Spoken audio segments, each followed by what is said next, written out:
Good morning class, welcome back to my channel. तो आज हम अपना नेक्स्ट टॉपिक लेकर आए हैं, जो कि नेक्स्ट टॉपिक है रोलिंग कॉन्टैक्ट वायरिंग। जो यूनिट है हमारी मशीन डिजाइन के अंदर, जो नेक्स्ट यूनिट है unit number 4 rolling contact wiring. तो उसको हम डिस्कस करते हैं कि रोलिंग कॉन्टैक्ट वायरिंग क्या होती है। तो इससे पहले जो अभी तक हमने जो पढ़ा है स्लाइडिंग कॉन्टैक्ट वायरिंग पढ़ा है। तो बेरिंग बेसिकली क्या होता है, बेरिंग में पहले भी डिस्कस कर चुके हैं कि bearing is a mechanical component which permit the relative motion between the shaft and the housing with minimum friction. So that is the bearing. And the main function क्या क्या है बेरिंग के हमारे। बेरिंग बेसिकली बेरिंग के हमारे तीन function है जो कि मेन है। सबसे पहला जो फंक्शन है, it transmit the radial load to the foundation.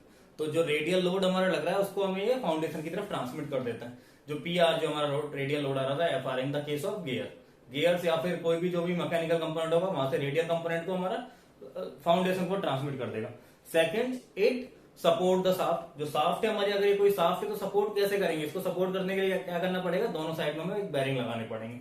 Bearing में भी स्लाइडिंग कॉन्टैक्ट और में भी रोलिंग कॉन्टैक्ट। और थर्ड जो इसका जो फंक्शन है, permit the relative motion. Relative motion को परमिट करेगा between the shaft and the housing. तो ये तीन इंपॉर्टेंट फंक्शन है जो कि बेरिंग के हैं हमारे। अब बेरिंग बेसिकली कितने टाइप के होते हैं। बेरिंग अगर हम लोड के अकॉर्डिंग देखें, अकॉर्डिंग टू लोड, तो लोड हमारा जो है या तो रेडियल लोड लग रहा होगा या फिर एक्सियल लोड लग रहा होगा। रेडियल लोड मतलब along the radial direction, axial load मतलब along the axial direction, along the axial direction. तो अब एक्सियल लोड अगर लग रहा है तो हमें कौन सा एक्सियल बेरिंग लगाना पड़ेगा, तो उसको हम बोलते हैं थ्रस्ट बेरिंग। तो अकॉर्डिंग टू लोड हमारा जो बेरिंग है वो दो टाइप के हो सकते हैं, या तो वो एक्सियल बेरिंग होगा या थ्रस्ट बेरिंग होगा, या फिर वो रेडियल बेरिंग होगा जो कि रेडियल लोड को सपोर्ट करेगा। तो रेडियल लोड लग रहा है तो रेडियल बेरिंग लगाना पड़ेगा, अगर एक्सियल लोड लग रहा है तो एक्सियल बेरिंग या थ्रस्ट बेरिंग लगाना पड़ेगा। ये दोनों केस हमें स्लाइडिंग कॉन्टैक्ट और रोलिंग कॉन्टैक्ट में मिलेंगे। कहने का मतलब ये है कि स्लाइडिंग कॉन्टैक्ट रेडियल बेरिंग या फिर रोलिंग कॉन्टैक्ट रेडियल बेरिंग, या फिर स्लाइडिंग कॉन्टैक्ट थ्रस्ट बेरिंग या फिर रोलिंग कॉन्टैक्ट थ्रस्ट बेरिंग। तो ये हमारे बेरिंग के टाइप्स हो गए अकॉर्डिंग टू लोड। और दूसरा according to contact area. According to contact area की बात करें तो हमारा जो बेरिंग है, कॉन्टैक्ट एरिया का मतलब जो कॉन्टैक्ट हो रहा है between the shaft and the bearing. तो शाफ्ट और बेरिंग के बीच में कॉन्टैक्ट किस टाइप का है, तो वो जो अगर स्लाइडिंग कॉन्टैक्ट बेरिंग की बात करें तो जो कॉन्टैक्ट है that is the sliding contact. अगर मैं ये देखूं तो दिस इज द बेरिंग जो कि स्लाइडिंग बेरिंग है, होलो है, and this is the general, जो जनरल का portion which is inside the shaft. तो ये जो रोटेट कर रहा है this is the sliding surface. लेकिन स्लाइडिंग सरफेस है तो इसमें स्टार्टिंग फ्रिक्शन बहुत ज्यादा होता है स्लाइडिंग कॉन्टैक्ट बेरिंग के केस में। लेकिन जब बेरिंग हमारा एक बार स्टेबल रीजन में पहुंच जाता है, मैकिज इन्वेस्टिगेशन में हमने देखा था, जब स्टेबल रीजन में पहुंच जाता है तो क्या होता है, वहां पर मेटल टू मेटल कॉन्टैक्ट पूरी तरीके से एलिमिनेट हो जाता है। और क्या होता है, वहां पर हमारा जो बेरिंग है वहां पर एक थिक फिल्म लुब्रिकेशन मेंटेन हो जाता है। अब थिक फिल्म लुब्रिकेशन मेंटेन होगा तो क्या होगा, वहां पर जो फ्रिक्शन है वो बहुत ज्यादा कम हो जाता है, मतलब मेटल टू मेटल कॉन्टैक्ट बिल्कुल भी नहीं होता, इसलिए वहां पर फ्रिक्शन कम होता है। स्लाइडिंग कॉन्टैक्ट होने के बावजूद भी वहां पर फ्रिक्शन कम होता है, रनिंग फ्रिक्शन। लेकिन अगर स्टार्टिंग की बात करें तो स्टार्टिंग में फ्रिक्शन बहुत ज्यादा होता है स्लाइडिंग कॉन्टैक्ट बेरिंग में as compare to rolling contact, क्योंकि स्टार्टिंग में मेटल टू मेटल कॉन्टैक्ट हमारा बना रहता है। धीरे धीरे जब स्पीड आती है, प्रेशर मेंटेन होता है और शाफ्ट हमारी लिफ्ट करती है तो और एक ऑयल फिल्म थिकनेस मेंटेन होने लगती है, तो हमारा मेटल टू मेटल कॉन्टैक्ट पूरी तरीके से एलिमिनेट हो जाता है और वहां पर फ्रिक्शन बहुत ज्यादा कम हो जाता है, बिल्कुल नेग्लिजिबल फ्रिक्शन हो जाता है। लेकिन in the case of rolling contact bearing क्या हो रहा है, शाफ्ट और बेरिंग के बीच में एक एलिमेंट आ जाता है जिसको बोलते हैं रोलिंग एलिमेंट। तो जो वहां पे कॉन्टैक्ट है वो रोलिंग टाइप का है। अब इससे बेनिफिट क्या हुआ, रोलिंग कॉन्टैक्ट होने से क्या होता है कि स्टार्टिंग फ्रिक्शन बहुत ज्यादा कम हो जाता है। रोलिंग एलिमेंट है हमारा दो टाइप का हो सकता है, एक तो हमारा cylindrical shape, first is the cylindrical shape and second is the spherical shape. अगर सिलेंड्रिकल शेप में रोलिंग एलिमेंट होगा तो उसको हम बोलेंगे रोलर बेरिंग, और अगर स्फेरिकल शेप में रोलिंग एलिमेंट होगा तो उसको हम बोलेंगे बॉल बेरिंग। तो बॉल बेरिंग के केस में जो कॉन्टैक्ट होगा वो पॉइंट कॉन्टैक्ट होगा, और रोलर बेरिंग के केस में जो कॉन्टैक्ट होगा वो लाइन कॉन्टैक्ट होगा दोनों ही रोलिंग कॉन्टैक्ट है। लेकिन rolling contact in line contact type rolling contact and the point contact type rolling contact. ठीक है, तो इसकी जो लोड कैरिंग कैपेसिटी है वो ऑटोमेटिकली ज्यादा होगी as compare to ball bearing. तो रोलर बेरिंग की लोड कैरिंग कैपेसिटी ज्यादा होती है as compare to ball bearing. अगर हम तीनों बेरिंग की बात करेंगे, स्लाइडिंग कॉन्टैक्ट, रोल बेरिंग और रोलिंग के अंदर roller contact, roller bearing and the ball bearing, तो इन तीनों में से सबसे ज्यादा लोड कैरिंग कैपेसिटी हमारी स्लाइडिंग कॉन्टैक्ट की होगी, उसके बाद रोलर कॉन्टैक्ट की होगी, इसके बाद हमारा बॉल बेरिंग की होगी, रोलर बेरिंग की होगी और बॉल बेरिंग की होगी। ठीक है, तो यहाँ पर हमारा लाइन कॉन्टैक्ट हो रहा है, यहाँ पर हमारा पॉइंट कॉन्टैक्ट हो रहा है। इसके बाद जो इसके अंदर नेक्स्ट टॉपिक आता है कि कंपोनेंट्स कौन कौन से होंगे हमारे रोलिंग कॉन्टैक्ट बेरिंग के अंदर। अगर स्लाइडिंग की बात करें तो स्लाइडिंग के अंदर तो कोई कंपोनेंट ही नहीं था, सिंपल सा एक होलो सिलेंडर था, उसको हमने स्लाइडिंग कॉन्टैक्ट बेरिंग बोल दिया था। लेकिन रोलिंग कॉन्टैक्ट बेरिंग के अंदर कुछ कंपोनेंट्स होते हैं। कंपोनेंट्स का मतलब क्योंकि रोलिंग एलिमेंट है, तो रोलिंग एलिमेंट को हमें रोकने के लिए एक पर्टिकुलर गैप मेंटेन करने के लिए एक केज लगाना पड़ता है, जिसके अंदर रोलिंग एलिमेंट हम फिट करते हैं। तो एक केज हो गया, और केज के बाद रोलिंग एलिमेंट ऊपर नीचे ना जाए तो उसके लिए एक आउटर रेस होता है, एक इनर रेस होता है। तो बेसिकली आउटर रेस हो गया, इनर रेस हो गया, केज हो गया एंड रोलिंग एलिमेंट। तो बेसिकली रोलिंग कॉन्टैक्ट बेरिंग के अंदर हमारे अगर कंपोनेंट की बात करूं तो मैं 4 कंपोनेंट होंगे। पहला होगा हमारा first, second, third and fourth.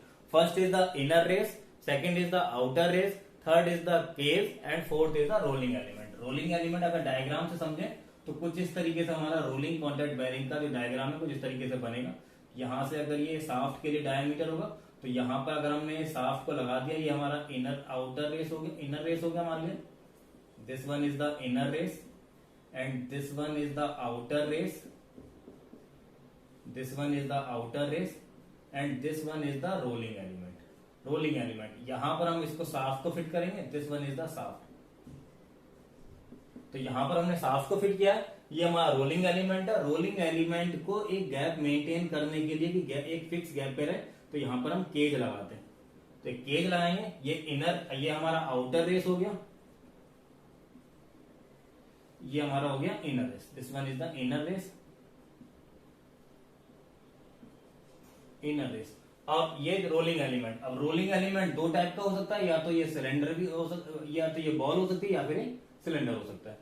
तो हमारे 4 कंपोनेंट होंगे, inner race, outer race, rolling element and cage.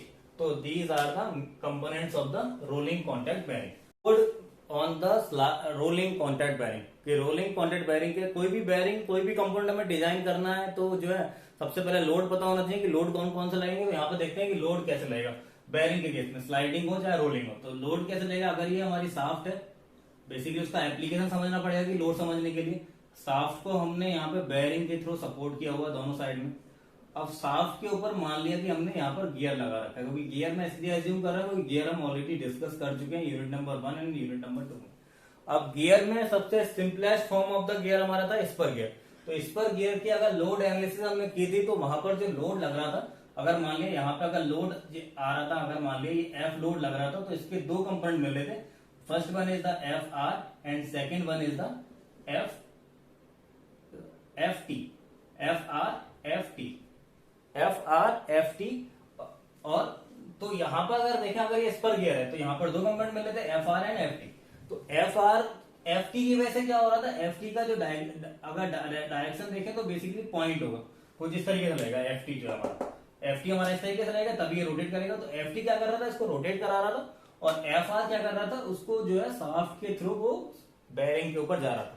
तो पहला जो लोड लग सकता है बेरिंग के ऊपर क्या लगेगा, रेडियल लोड लगेगा एफ आर। तो अगर हमारा स्पर गियर होगा तो स्पर गियर के केस में ओनली रेडियल लोड आएगा बेरिंग के ऊपर। लेकिन अगर ये हेलिकल गियर होगा, अगर मान लिया कि ये हेलिकल गियर है, तो हेलिकल गियर केस में तो एफ टी एफ आर के साथ साथ एक कंपोनेंट और लग रहा था, जिसको हमने बोला था एक्सियल कंपोनेंट एफ ए।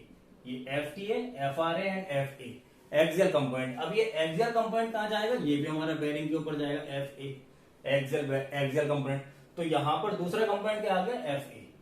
तो बेसिकली बेरिंग के ऊपर हमारे 2 कंपोनेंट लगेंगे, या तो पहला कंपोनेंट होगा F R and second component होगा एफ ए। अगर एफ आर कंपोनेंट लगा हुआ है तो रेडियल बेरिंग लगाना पड़ेगा, एफ ए कंपोनेंट लगा हुआ है तो थ्रस्ट बेरिंग लगाना पड़ेगा।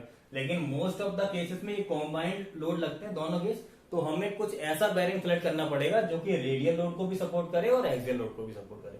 तो वो हम देखेंगे आगे किस तरीके से एक ही बेरिंग हमारा रेडियल लोड को भी सपोर्ट कर रहा है और एक्सियल लोड के भी सपोर्ट कर रहा है। अगर ओनली प्योर एक्सियल लोड लग रहा है तो हमें वहां पे थ्रस्ट बेरिंग लगाना पड़ेगा। तो फिर हमें थ्रस्ट बेरिंग पे जाना पड़ेगा जो कि एक्सियल लोड को सपोर्ट करता है, या फिर एक्सियल लोड की वैल्यू बहुत ज्यादा है as compare to radial load. Generally axial load की वैल्यू कम होती है as compare to radial load, तो हम जो है रेडियल बेरिंग से ही अपना काम चला लेते हैं, एक इक्विवेलेंट लोड निकाल लेते हैं एफ आर और एफ ए का, जो कि हम आगे डिस्कस करेंगे, जो कि एफ ई इक्विवेलेंट लोड होगा। तो इसके बाद ये लोड हो गया। लोड के बाद जो हमें नेक्स्ट टॉपिक डिस्कस करना है, क्योंकि ये बेरिंग का फेलियर कैसे होगा, रोलिंग कॉन्टैक्ट बेरिंग का फेलियर कैसे होगा, रोलिंग कॉन्टैक्ट का। अगर स्लाइडिंग की बात करें तो स्लाइडिंग कॉन्टैक्ट बेरिंग का फेलियर कैसे हो रहा था, अगर वहां पर हमारा जो लुब्रिकेटिंग फिल्म थी अगर वो ब्रेक हो जा रही थी, that is the failure of the sliding contact bearing. तो हमें एक लुब्रिकेटिंग फिल्म को मेंटेन रखना था, स्टेबल रीजन में रखना था। अगर वो अनस्टेबल रीजन में जा रहा था तो it is the failure of the sliding contact bearing. Same अगर रोलिंग कॉन्टैक्ट बेरिंग का फेलियर कैसे होगा, फेलियर का मतलब यहाँ पे 4 कंपोनेंट है, उन चारों में से 4 कंपोनेंट कौन कौन से, inner race, outer race, cage and the rolling element. Rolling element may be cylindrical shape और मे बी स्पेरिकल शेप। इन चारों कंपोनेंट में से किसी ना किसी का फेलियर होगा। यहाँ पर लुब्रिकेशन की यहाँ पे हम बात नहीं कर रहे होगी, लुब्रिकेशन कितना बड़ा रोल नहीं होगी, मेटल टू मेटल कॉन्टैक्ट बना रहेगा, तो यहाँ पर जो लुब्रिकेशन होगा वो थिन फिल्म में लुब्रिकेशन होगा, थिक फिल्म में नहीं होगा। तो लुब्रिकेशन की हम यहाँ पे बात नहीं कर रहे हैं। यहाँ पे 4 कंपोनेंट है, चारों कंपोनेंट में से किसी ना किसी का फेलियर होगा। लेकिन फेलियर का मतलब मैंने पहले भी बता चुका हूं कि फेलियर का मतलब ऐसा बिल्कुल भी नहीं है कि वो चीज टूटेगी। तो फेलियर जो है या तो इलास्टिक डिफॉर्मेशन होगा, या तो प्लास्टिक डिफॉर्मेशन होगा, या फिर फ्रैक्चर होगा। 3 टाइप से फेलियर हो सकता है। इलास्टिक डिफॉर्मेशन की वजह से कुछ कंपोनेंट फेल होते हैं, MD1 में डिस्कस कर चुके हैं ऑलरेडी। या फिर प्लास्टिक डिफॉर्मेशन परमानेंट डिफॉर्मेशन हो जाए तब वो फेल हो जाते हैं। मतलब फेलियर का मतलब नीड टू रिप्लेस। फेलियर का मतलब कि अगर हमें कोई चीज रिप्लेस करने की जरूरत पड़ रही है तो ऐसा नहीं कि वो टूटी होगी तभी वो रिप्लेस करना पड़ेगी। जैसे अगर CFL बल्ब की बात करें तो CFL बल्ब जरूरी थोड़ा ना टूटेगा तभी रिप्लेस करेंगे, अगर फ्यूज हो जाएगा तब रिप्लेस करना पड़ेगा। That is the failure of the CFL bulb. तो फेलियर, अब फेलियर का मतलब बेरिंग के अंदर फेलियर का मतलब क्या है, फेलियर का मतलब है बेरिंग के अंदर that is the plastic deformation, plastic deformation of the ball या फिर rolling element, plastic deformation of the rolling element.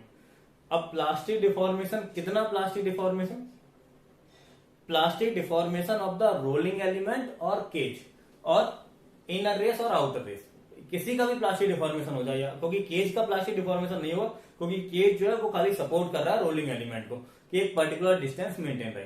तो प्लास्टिक डिफॉर्मेशन किस किस का हो सकता है, या तो आउटर रेस का हो सकता है क्योंकि वहां पर लोड लग रहा है, इनर रेस का हो सकता है वहां पर लोड लग रहा है हमारा, आउटर रेस के ऊपर लोड लग रहा है, इनर रेस के ऊपर लोड लग रहा है। ये हमारा आउटर रेस हो गया, ये इस तरीके से कुछ हमारा ये हो गया, ये इनर रेस हो गया।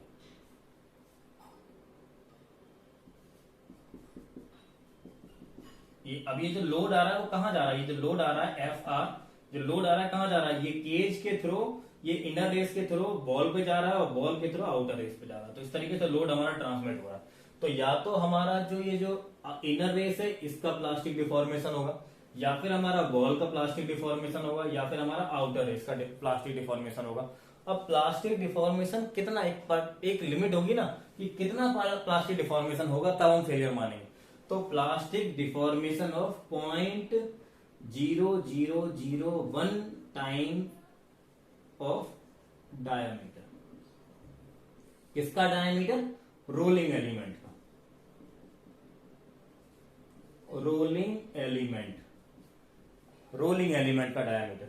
मतलब रोलिंग एलिमेंट के 0.0001 टाइम्स डायमीटर अगर प्लास्टिक डिफॉर्मेशन हो जाता है तो that is the failure of the rolling contact bearing. तो ये चीज समझने वाली बात है और इसको ध्यान में रखना है, क्योंकि फेलियर जब हमें पता होगी फेलियर किसको कहेंगे उसी के अकॉर्डिंग ही हम न्यूमेरिकल को सॉल्व कर पाएंगे, डिजाइन कर पाएंगे। तो फेलियर का मतलब है कि failure of the rolling element और failure of the inner race और failure of the outer race.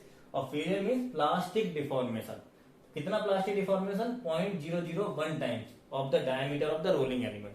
मतलब इसका प्लास्टिक डिफॉर्मेशन इसके 0.001 टाइम्स अगर हो जाता है तो that is the failure of the rolling element.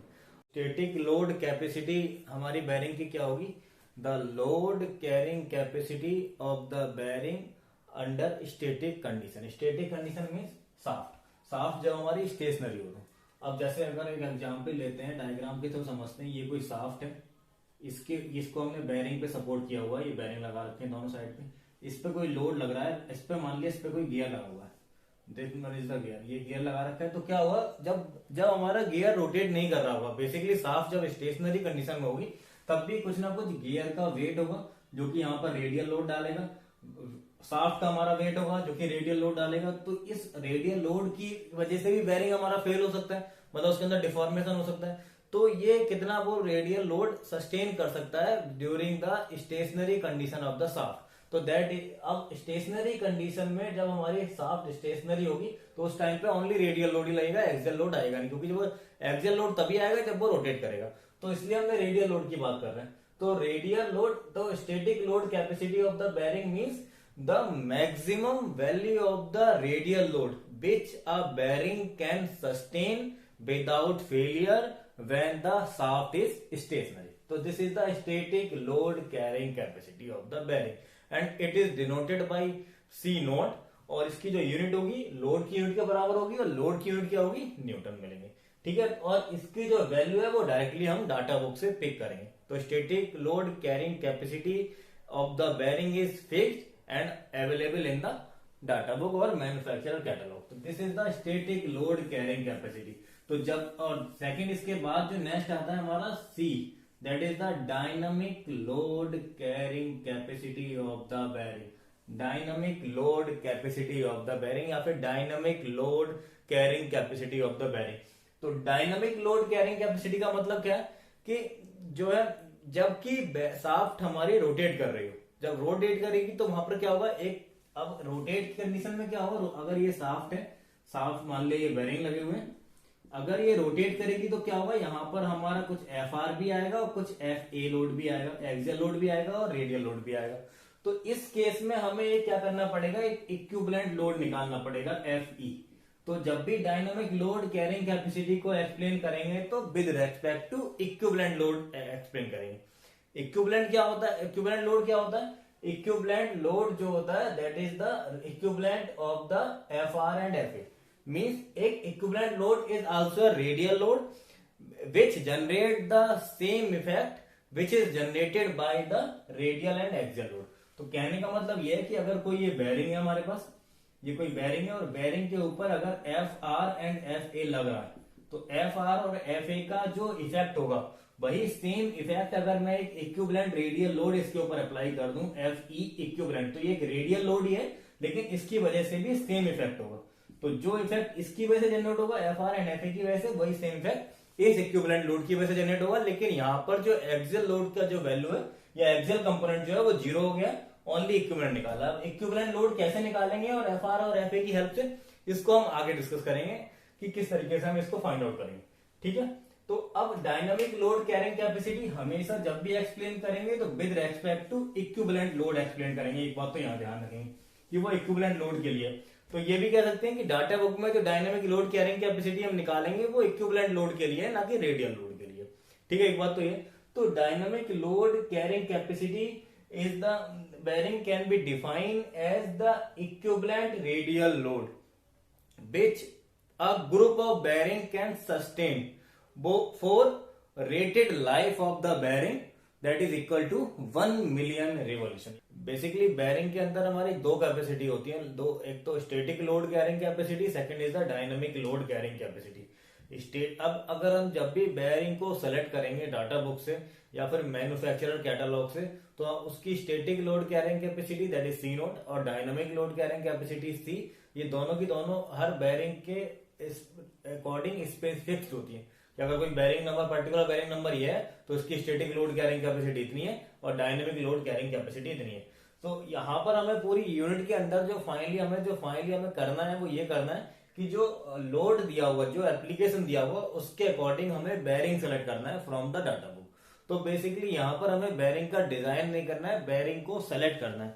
तो यहाँ पर जो अगर जो एग्जैक्ट यूनिट का अगर नाम दे तो यहाँ पर ये होना चाहिए selection of the rolling contact bearing, not the design of the rolling contact bearing. तो बेसिकली यहाँ पर हम सिलेक्शन करेंगे रोलिंग कॉन्टैक्ट बेरिंग का। तो dynamic load carrying capacity of the bearing क्या होगी, dynamic load carrying capacity of the bearing is defined as the equivalent radial load which a group of bearing can sustain for a rated life of 1 million revolution।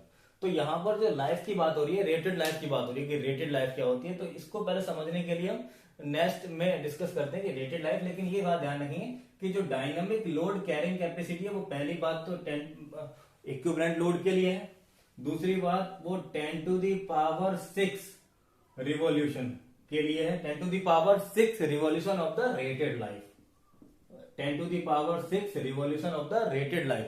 तो rated life क्या होती है, तो ये समझना पड़ेगा पहले यहाँ पे इसको समझने के लिए।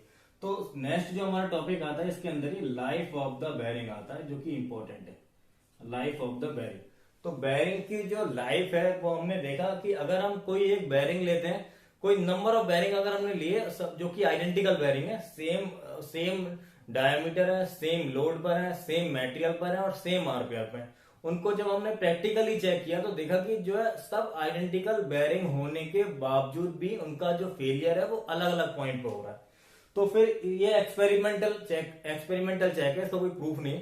तो इसको लाइफ ऑफ द बेरिंग को एक्सप्लेन करने के लिए कभी भी हम किसी इंडिविजुअल बेरिंग की लाइफ एक्सप्लेन नहीं करते। तो लाइफ ऑफ द बेरिंग जब भी हमें एक्सप्लेन करना होगा तो हमें ग्रुप ऑफ द बेरिंग को डिस्कस करना पड़ेगा। तो लाइफ ऑफ द बेरिंग जो है बेसिकली दो टाइप की होती है लाइफ हमारी बेरिंग की। पहली होती है rated life of the bearing, जिसको हम L10 लाइफ भी बोलते हैं, और सेकंड होती है हमारी average life of the bearing, जिसको हम L50 लाइफ भी बोलते हैं। Rated life of the bearing and the average life of the bearing, इसको हमने L10 से डिनोट किया है, इसको L50 से डिनोट किया है। तो L10 से डिनोट करने में ही इसकी डेफिनेशन बेसिकली शुरू हुई है। L10 का मतलब यह है कि यहां पर 10% ऑफ द बेरिंग का फेलियर होगा। तो और L50 का मतलब 50% बेरिंग हमारे फेल करेंगे। तो rated life of the bearing का मतलब क्या है, लाइफ ऑफ द बेरिंग से मतलब क्या है, पहले ही मैंने उसका फेल हो जाना बेसिकली। अब फेल कैसा होगा, जो मैंने पहले बता रखा, फेलियर ऑफ द बेरिंग का मतलब 0.0001 times diameter of the rolling element, तो दैट इज द फेलियर। तो अब अगर हमारे 90% बेरिंग फेल हो रहे हैं, सॉरी 10% अगर हमारे बेरिंग फेल हो रहे हैं तो, और 90% जितने टाइम तक हमारे सस्टेन कर पा रहे हैं, तो वो जो लाइफ होगी that is the rated life of the bearing. इसको एक एग्जांपल से समझते हैं कि मान लिया कि कोई हमारे पास मशीनरी है और मशीनरी के अंदर हमने 100 बेरिंग लगा रखे हैं, तो 100 बेरिंग लगा रखे हैं और वो मशीन को हम ऑपरेट करा रहे हैं। तो मान लिया कि अब रिवोल्यूशन की अब लाइफ जो है वो रिवोल्यूशन की फॉर्म में भी हो सकती है और आवर्स के भी। मोस्टली हम रिवोल्यूशन की फॉर्म में ही लाइफ को एक्सप्लेन करते हैं, डिफाइन करते हैं। तो अब अगर लाइफ हमारी बेरिंग जो है, बेरिंग अगर मशीन अगर हमारी रोटेट करेगी तो मान लिया 10 रिवोल्यूशन हुए, 100 revolution, 200, 1 million revolution, 2 million revolution. तो मान लिया 1 मिलियन रिवोल्यूशन के बाद एक बेरिंग फेल हुआ, 2 के बाद सेकंड बेरिंग फेल हो गया, 3 के बाद 5, 5th, फिर ऐसे करते करते मान लिया हमारा 10 मिलियन रिवोल्यूशन तक पहुंच गया। 10 मिलियन रिवोल्यूशन पे जाके हमारे 10 बेरिंग हमारे फेल हो गए। तो इसका मतलब क्या हो गया, वो जो हमारे 100 बेरिंग जो थे जो मशीन में लगे हुए हैं, उस ग्रुप की जो लाइफ है, जो रेटेड लाइफ जो है वो 10 मिलियन रिवोल्यूशन है। क्योंकि 10 मिलियन रिवोल्यूशन के टाइम पे हमारे 10 बेरिंग मतलब 10% बेरिंग हमारे फेल हो गए 10 मिलियन रिवोल्यूशन तक। जैसे हम 11 पे आएंगे, 11th जो बेरिंग है वो हमारा फेल हो जाएगा। तो 11th बेरिंग जैसे ही हमारा फेल होगा तो हमारा जो है वो रेटेड लाइफ से आगे चला जाएगा। तो बेरिंग की जो लाइफ है, रेटेड लाइफ क्या होगी हमारी यहाँ पे 10 मिलियन रिवोल्यूशन, क्योंकि 10 मिलियन रिवोल्यूशन पे 10 बेरिंग हमारे फेल हो रहे हैं, 10% हमारे बेरिंग फेल कर रहे हैं, ठीक है ना। तो पहला बेरिंग फेल होगा, that is not the failure of the group of the bearing. तो हम 10% का हमने एक मार्जिन लेके चल रहे हैं कि 10% जो बेरिंग फेल होंगे तो हम उसको एक रेटेड लाइफ बोल रहे हैं। सेम अगर मैं इसको बढ़ाते हूँ 10 के बाद 11, 12, 13, 14, मान लिया कि 40 मिलियन रिवोल्यूशन तक आते 14 मिलियन रिवोल्यूशन तक आते हमारे 50% बेरिंग हमारे फेल हो गए, 50% बेरिंग हमारे फेल हो गए। तो क्या होगा, 40 million revolution is the average life of the bearing, L50 life. तो L50 लाइफ का मतलब 50% बेरिंग का फेलियर एंड L10 लाइफ का मतलब 10% बेरिंग का फेलियर। तो अब जो डायनामिक लोड कैरिंग कैपेसिटी जो हम डिफाइन कर रहे हैं वो हम रेटेड लाइफ के लिए डिफाइन कर रहे हैं, और रेटेड लाइफ कितनी होनी चाहिए, 10 टू दी पावर 6 रिवोल्यूशन। तो इसका मतलब क्या है कि जो है वो रेडियल लोड या इक्विवेलेंट रेडियल लोड जो कि ग्रुप ऑफ बेरिंग सस्टेन कर सकता है 10 टू दी पावर 6 रिवोल्यूशन के लिए for the rated life. For the rated life of the 10⁶ million Euros. Dynamic load carrying capacity के अंदर देखा कि एक इक्विवेलेंट लोड आता है, तो इक्विवेलेंट लोड को कैसे फाइंड आउट करेंगे? इक्विवेलेंट लोड को हम डिनोट करेंगे FE से। FE बेसिकली इक्विवेलेंट लोड क्या है? जो कि सेम इफेक्ट जनरेट करेगा जो कि रेडियल और एक्सियल लोड की वजह से जनरेट हो रहा है, तो that is the equivalent load, और ये इसका जो नेचर है वो रेडियल होगा, ठीक है ना। तो इक्विवेलेंट लोड फाइंड आउट करने का फॉर्मूला जो हमारा है डाटा बुक में भी दिया हुआ है, KA लेंगे, KA VXFR plus YFA। FR and FA, FR is the radial load, FA is the axial load, XA is the axial load factor and Y is the X is the radial load factor and Y is the axial load factor, and V is the rotating factor जिसकी value 1 लेंगे अगर हमारा inner race rotating है, और अगर 1.2 लेंगे अगर हमारा आउटर रेस रोटेटिंग है, आउटर रेस रोटेटिंग, और अगर इनर रेस है तो हम 1 लेंगे V की वैल्यू। K की वैल्यू जो कि सर्विस फैक्टर है, अकॉर्डिंग टू लोड लेंगे कि लोड हमारा किस तरीके से, एप्लीकेशन फैक्टर है बेसिकली, कि लाइट लोड लग रहा है, लाइट एंड शॉक लोड लग रहा है, हैवी लोड लग रहा है, इंपैक्ट लोड लग रहा है, उसके अकॉर्डिंग K लेंगे। अगर न्यूमेरिकल के अंदर मेंशन नहीं है कोई भी लोड तो K की वैल्यू हम 1 भी ले लेंगे डायरेक्टली, और X और Y की वैल्यू डाटा बुक से निकालेंगे। उसको कैसे निकालना है नेक्स्ट लेक्चर में डिस्कस करेंगे जब हम न्यूमेरिकल सॉल्व करेंगे। तो FR और FA न्यूमेरिकल के अंदर दिया होगा। B की वैल्यू 1 लेंगे जब इनर रेस रोटेटिंग है हमारा, और 1.2 लेंगे जब आउटर रेस रोटेटिंग है। K की वैल्यू 1 लेंगे अगर न्यूमेरिकल में नहीं दी हुई है, अगर दी हुई है कि किस टाइप की लोडिंग है, सर्विस किस टाइप की है, सर्विस फैक्टर है, तो उसके अकॉर्डिंग हम डाटा बुक से ले लेंगे, वो न्यूमेरिकल आएगा तब डिस्कस करेंगे। तो ये तो हो गया हमारा कि इक्विवेलेंट लोड कैसे फाइंड आउट करेंगे। सेस के अंदर designation of the rolling contact bearing. Designation का मतलब किस तरीके से हम डेजिनेट करेंगे, उसको पर्टिकुलर नेमिंग कैसे देंगे, रोलिंग कॉन्टैक्ट बेरिंग, या उसका पर्टिकुलर अगर कोई सीरियल नंबर लिखा हुआ है कि तो वो कौन सा बेरिंग होगा, या फिर हम ये कह सकते हैं कि अगर मेरे पास 10 mm शाफ्ट है या 100 mm की शाफ्ट है तो उस पर कौन सा बेरिंग लगेगा, या फिर हम ये कह सकते हैं कि बेरिंग नंबर हमें दिया हुआ है तो वो कितने डायमीटर की शाफ्ट पर वो बेरिंग हमारा फिट हो सकता है। तो डेजिनेट करने के लिए हम जनरली 3, 4 या 5 डिजिट्स का यूज करते हैं, और वो जो डिजिट जो है ओनली नंबर्स भी हो सकते हैं और कुछ अल्फाबेट्स भी हो सकते हैं। तो अल्फा न्यूमेरिकल कुछ वैल्यूज हो सकती है जिसके थ्रू हम डेजिनेट करते हैं रोलिंग कॉन्टैक्ट बेरिंग के अंदर। तो इसके अंदर अगर लिखा हुआ है तो हमारा जो है डीप ग्रुव बॉल बेरिंग है, 2 लिखा हुआ है तो सेल्फ अलाइनमेंट बॉल बेरिंग है। तो इस तरीके से पहले डिजिट हमें बेसिकली ये बताती है कि वो किस टाइप का बेरिंग है। उसके बाद नेक्स्ट डिजिट जो हमें बताती है, जो कि 0 हो सकती है, 1 हो सकती है, 2 हो सकती है, 3 हो सकती है, कि वो कितना लोड कैरिंग कैपेसिटी है। मतलब 0 है इसका मतलब वो लाइट सीरीज का बेरिंग है वो, अगर 2 है तो 0 है तो बेसिकली एक्स्ट्रा लाइट, 1 है तो थोड़ा लाइट सीरीज का हो गया, 2 है तो वो थोड़ा और हैवी लोड ले सकता है, 3 है तो वो और ज्यादा हैवी लोड ले सकता है। तो बेसिकली लोड कैरिंग कैपेसिटी बताती है नेक्स्ट डिजिट। उसके बाद जो नेक्स्ट के 2 डिजिट है वो ये हमें ये बताती है कि डायमीटर ऑफ द शाफ्ट, किस डायमीटर के शाफ्ट पे हमारा बेरिंग लगेगा। मान लिया अगर 0 लिखा हुआ है तो 0 इसका मतलब वो 10 mm डायमीटर की शाफ्ट के लिए हम यूज करेंगे। अगर 01 लिखा हुआ है इसका मतलब वो 12 mm डायमीटर की शाफ्ट पे यूज होगा। अगर 02 लिखा हुआ है इसका मतलब वो हमारा 15 mm डायमीटर की शाफ्ट पे यूज होगा। अगर 03 लिखा हुआ है इसका मतलब वो हमारा 17 mm डायमीटर की शाफ्ट पे यूज होगा। और इसके बाद अगर 04 या उससे ज्यादा कुछ लिखा हुआ है इसका मतलब वो 5 से मल्टीप्लाई करके ले सकते हैं। जैसे अगर 4 है तो 5 into 4 that is 20 mm diameter पे लगेगा। अगर हमारा 5 है तो इसका मतलब 25 mm डायमीटर की शाफ्ट पे हमारा बेरिंग लगेगा। तो उसके अकॉर्डिंग जो है ये हमारा that is the designation of the rolling contact bearing. जैसे 6001 इसका मतलब क्या है कि ये जो बेरिंग है वो रोलिंग कॉन्टैक्ट बेरिंग है, single row deep groove ball bearing है। और ये जो एक्स्ट्रा लाइट सीरीज का लोड क्या मतलब इसकी C0 और C की जो वैल्यू है वो बहुत कम होगी, डाटा बुक में जाके देखेंगे। तो C और C0 जो है एज कम्पेयर टू 6101। अब ये जो है थोड़ा हैवी हो गया, ये थोड़ा लाइट सीरीज का हो गया। इसकी C0 और C की वैल्यू ज्यादा होगी as compare to this and this. तो ये हम देखेंगे डाटा बुक में जब जाएंगे तो देखेंगे। और 01 और 01 दोनों में लिखा हुआ है, इसका मतलब दोनों के दोनों जो है वो हमारे 12 mm शाफ्ट के डायमीटर पे लेंगे। तो 12 mm डायमीटर की शाफ्ट के लिए 6001 भी लगा सकते हैं, 6101 भी लगा सकते हैं, 6201 भी लगा सकते हैं, 6301 भी लगा सकते हैं, 6401 भी लगा सकते हैं। तो सारे के सारे जो ये 12 mm शाफ्ट पे। तो अब हम कौन सा लेंगे? तो सबसे पहले, लेकिन सबकी जो C और C0 है वो अलग अलग होगा। इसका C और C0 कुछ और होगा, इसका C और C0 ज्यादा होगा, इसका C और C0 और ज्यादा होगा।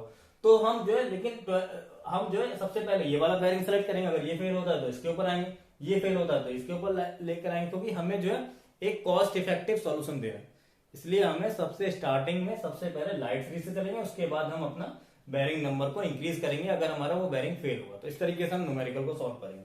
तो बेरिंग नंबर सेलेक्ट करेंगे अकॉर्डिंग टू डायमीटर। तो मान ले 10 की शाफ्ट पे लगाना है, तो सबसे पहले तो हमें पता लग जाएगा कि हमें कौन सा ये वाला बेरिंग लगाना है। क्लियर है कि जो बेरिंग है जो लास्ट डिजिट 0 आने ही आना है। अब इसमें से कौन सा लगाना है वो हम जो है न्यूमेरिकल जब करेंगे तो चेक करेंगे। तो ये हमारा डेजिनेशन हो गया रोलिंग कॉन्टैक्ट बेरिंग का। इसके बाद हमें देखना है कि वो सिलेक्शन कैसे करना है, सिलेक्शन ऑफ द बेरिंग। तो पूरे यहाँ पर न्यूमेरिकल के अंदर पूरे जो यूनिट है हमारी यूनिट नंबर 4, इसमें बस हमें selection of the rolling contact bearing ही सीखना है फ्रॉम द डाटा बुक। तो सिलेक्शन कैसे करना है उसके लिए मैंने एक न्यूमेरिकल का एग्जाम्पल लिया है। ये न्यूमेरिकल अगर हम सॉल्व करेंगे तो यहाँ से हमें क्लियर हो जाएगा कि बेरिंग को किस तरीके से हमें सेलेक्ट करना है। ठीक है, तो सिलेक्शन के लिए पहली बात तो डायमीटर ऑफ शाफ्ट हमें पता होना चाहिए।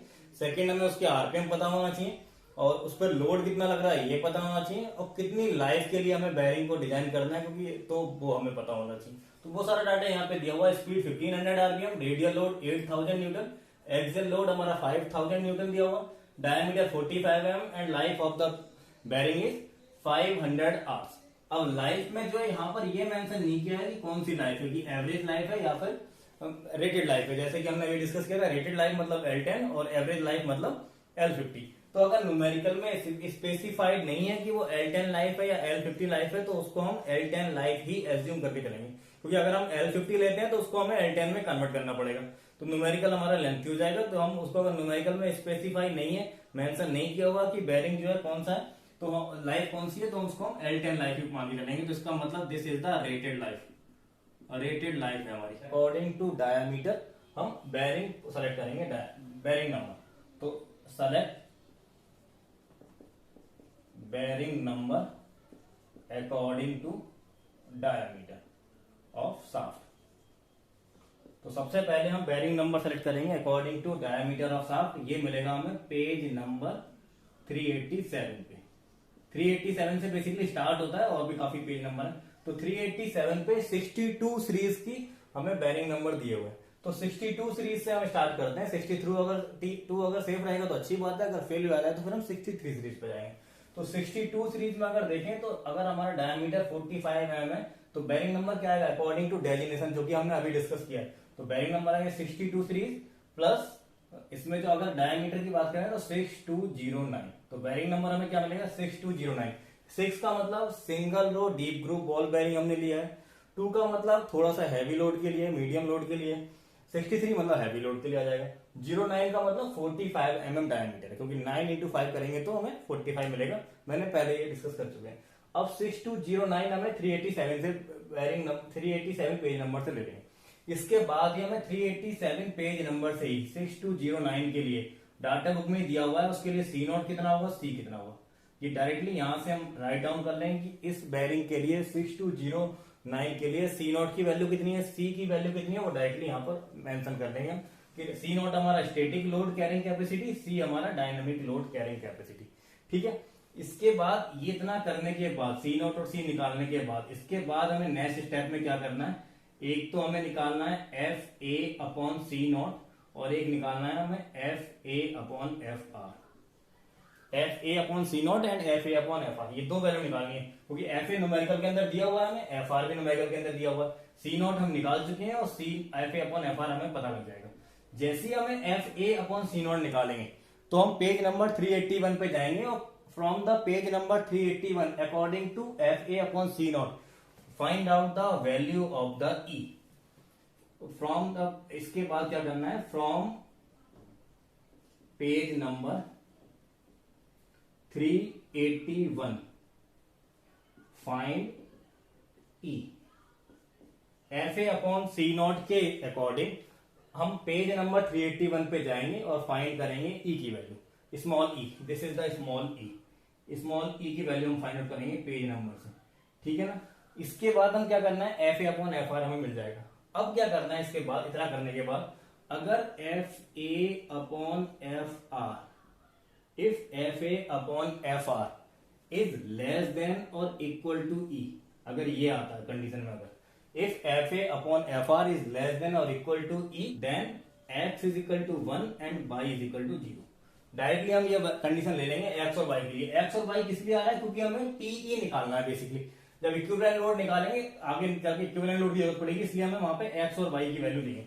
लास्ट हम डिस्कस कर चुके हैं अभी कि एक्स और वाई क्या होता है, तो एक्स और वाई की वैल्यू ये होगी। सेकेंड, अगर if F A and F R is greater than E, then तब क्या होगा, x is equal to 0.56 and y from data book according to E के according, from the data book, और E के according मतलब page number 381 से आएगा। From the data book page number 381 पे जाएंगे, रेड्डी एंड महादेवन एंड रेड्डी की जो हमारी डाटा बुक है उस पर 381 पे जाएंगे, तब y वहां से मिलेगा। तो x और y हमें यहां से मिल जाएगा। ठीक है, तो ये x और y निकालने का मेथड है। कुछ नहीं करना है, सबसे पहले हमने बेरिंग नंबर सेलेक्ट किया है। बेरिंग नंबर सेलेक्ट करने के बाद उसके लिए सी नॉट और सी की वैल्यू डायरेक्टली डाटा बुक से लिख ली। फिर F A upon C not और F A upon F R की वैल्यू निकाल ली हमने। F A upon C not के अकॉर्डिंग हमने 381 पे ई की वैल्यू फाइंड आउट कर लेंगे वहां से डायरेक्टली डाटा बुक से। फिर हम क्या करेंगे, F A upon F R is less than E, the X is equal to 1, y is equal to 0। If fa upon fr is greater than e, then x is equal to 0.56 and y की value from the data book from the page number 381 according to e लेंगे। अभी एक numerical बाद में solve करेंगे, तब हम करेंगे कि कैसे लेंगे और जब डाटा बुक को साथ में लेके चलेंगे। ठीक है, तो अभी हम इतना वैल्यू समझेंगे। तो x और y कैसे निकालना है, ये यहां से निकालना। ठीक है, जब x और y निकल जाएगा तो इसके बाद हमारा और डायनेमिक कैपेसिटी निकालेंगे, रिक्वायर्ड डायनेमिक कैपेसिटी। सबसे पहले हमने बेरिंग नंबर सेलेक्ट किया, फिर x और y निकाला। ठीक है ना, इसके बाद रिक्वायर्ड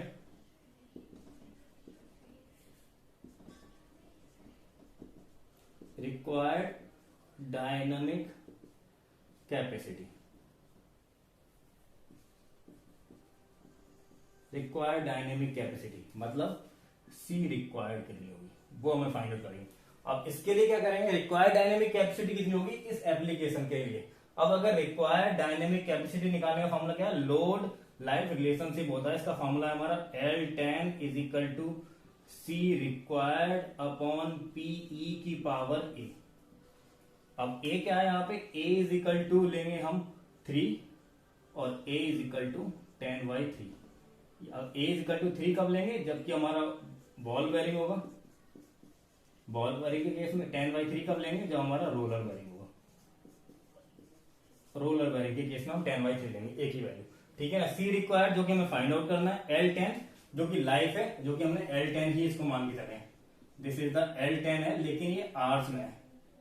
ठीक है, और यहां पर जो L10 लाइफ है, this is the in million revolution, ये ध्यान रखना है, मिलियन रिवॉल्यूशन, ये मिलियन रिवॉल्यूशन में जो L10 लाइफ है। सी रिक्वायर्ड और पी दोनों, सी जो डायनेमिक कैपेसिटी है न्यूटन में, ये पी ये भी न्यूटन में। अगर किलोमीटर में लगाते हैं तो भी कोई प्रॉब्लम नहीं है, इसको भी किलोमीटर में लेना पड़ेगा क्योंकि ये रेशो है, तो इसको किलोमीटर में भी ले सकते हैं, न्यूटन में भी। तो अगर ये किलोमीटर में लेते हैं तो इसको भी किलोमीटर में ही लेना पड़ेगा, ए अकॉर्डिंग टू बॉल बेरिंग। अब यहाँ पे हमने क्योंकि सिंगल और डीप ग्रुप बॉल बेरिंग लिया है तो एक ही वैल्यू यहाँ 3 रहेगी, तो यहाँ से हम सी रिक्वायर्ड निकालेंगे। पीई कैसे अब यहाँ पे पी कैसे निकलेगा, पी निकालने का फॉर्मूला क्या होता है, इक्विवेलेंट लोड पीई, या फिर हम इसको एफ ई ले लेते हैं, इक्विवेलेंट लोड एफ ई पहले डिस्कस कर चुका हूं। एफ ई निकालने के लिए हमें क्या करना पड़ेगा, के A B X F A plus by F F R और बाई एफ ए, ये लगाना पड़ेगा। के की वैल्यू अगर न्यूमेरिकल में नहीं दी हो तो 1 लेंगे। बी हमारा इनर रेस रोटेटिंग है तो 1 लेंगे, कोई यहाँ पर इनर रेस रोटेटिंग यहाँ पर नहीं दिया हुआ, अगर नहीं दिया हुआ तो इनर रेस रोटेटिंग ही वहां निकालेंगे। तो के की वैल्यू 1, बी की वैल्यू 1, एक्स की वैल्यू यहां से आ जाएगी, वाई की वैल्यू वहां से आ जाएगी, एफ आर और एफ ए में न्यूमेरिकल में एफ ई की वैल्यू निकल जाएगी। अब एफ ई निकल गया, L10 कैसे निकालेंगे, मिलियन रिवॉल्यूशन में। लाइफ हमें दी हुई है, this is the life in hours. अब रेटेड लाइफ ही माना है तो इसका मतलब ये LH10 से डिनोट कर सकते हैं, this is not the L10, क्योंकि L10 means life in million revolution, rated life in million revolution. तो इसको हम LH10 ले सकते हैं। LH10 is equal to 500 hours, मतलब 500 आवर्स का मतलब जो रेटेड लाइफ है, लेकिन ये आवर्स में। अब आवर्स को मिलियन रिवॉल्यूशन में कैसे कन्वर्ट करेंगे ये देखना, क्योंकि स्पीड कितनी दी हुई है 1500 आरपीएम। इसका मतलब क्या है, जो हमारा बेरिंग है 1 मिनट में 1500 टाइम्स मूव करेगा, 1500 रिवॉल्यूशन पर मिनट। तो 500 आवर्स में कितने मूव करेगा, तो 500 आवर्स में कितना आएगा, 500 आवर्स में मतलब L10 कैसे निकालेंगे, L10 is equal to 1500 revolution है, ये हमारे मिलियन रिवॉल्यूशन में, तो 500 आवर्स, 500 आवर्स के अंदर अगर मिनट देखें तो कितने मिनट इंटू 1500 आरपीएम। तो ये क्या हो गया, this is the revolution, total revolution. Total revolution मतलब 500 hours into 60, that is the 500 into 60, this is the minute, total minute, life of the bearing in minutes, 500 into 60। अब इतने minute, 1 minute is equal to 1500 RPM, तो this minute is equal to 1500 into this is the revolution. लेकिन हमें क्या चाहिए, million revolution. तो इसका मतलब हमें मिलियन रिवोल्यूशन में करने के लिए L10 is equal to 500 into 60 into 1500 into 10 to the power -6 अगर कर देते हैं तो this is the million revolution, million revolution. तो ये जो मिलियन रिवोल्यूशन मिलेगा L10 10 टू दी पावर -6 किया रिवोल्यूशन, 10 टू दी पावर -6 कर दिया तो मिलियन रिवोल्यूशन। तो ये जो लाइफ हमें मिलेगी मिलियन रिवोल्यूशन में, इसको हम यहाँ पुट कर देंगे। ठीक है, तो यहाँ पे L10 लाइफ पुट करेंगे मिलियन रिवोल्यूशन में, Fe की वैल्यू यहां से आ गई, तो यहां से हमें C रिक्वायर्ड मिलेगा। अब required dynamic capacity C required, अगर C रिक्वायर्ड यहां से चेक करना है, अगर C रिक्वायर्ड की वैल्यू जो C रिक्वायर्ड आ रही है उसकी वैल्यू जो हमने बेरिंग सेलेक्ट किया है उसकी डायनेमिक कैपेसिटी है, ये जो डायनेमिक कैपेसिटी है C is the dynamic capacity, C not is the static, this is the dynamic capacity. Bearing की डायनेमिक कैपेसिटी से कम आ रही है, अगर C required is less than C तब तो बेरिंग हमारा सेफ है और हमारा न्यूमेरिकल कंप्लीट हो गया। If C required is less than C then the bearing is safe और हमारा न्यूमेरिकल कंप्लीट हो गया।